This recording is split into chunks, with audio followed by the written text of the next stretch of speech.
डकुमेन्ट्सहरू frequently scan गरेर अरूलाई पठाइराख्नुपर्छ, but third party app use गर्दा चाहिए नचाहिए एड्सहरू आएर टाइम लाग्छ र वाक्क हुनुभएको छ।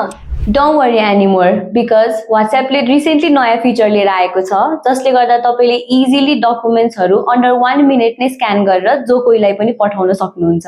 पर्समा चाहिँ यो भिडियो हराउला, सो सेभ गरिहाल्नु है।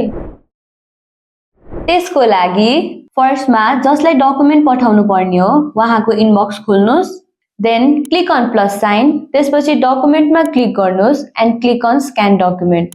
क्यामेरा आफै ओपन हुन्छ। आफ्नो डकुमेन्टलाई एउटा क्लियर ब्याकग्राउन्डको अगेन्स्टमा राख्नुहोस् र डकुमेन्ट आफै स्क्यान हुन्छ। और यो टपको अटो साइनलाई क्लिक गरेर म्यानुअलमा लानुभयो भने you can simply click and scan the document. अनि सेन्ड गर्ने बेलामा डकुमेन्ट आफै PDF मा कन्भर्ट पनि हुन्छ and you are done. Disclaimer, यो फिचर चाहिँ जस्ट आइफोनमा मात्रै अवेलेबल छ है। सो आइफोन युजर्सहरू यो फिचर एन्ड्रोइड युजर्सहरूलाई देखाएर जेलस बनाउने होइन त। यस्तै रमाइलो ट्रिक्सको लागि make sure to follow tech बजी।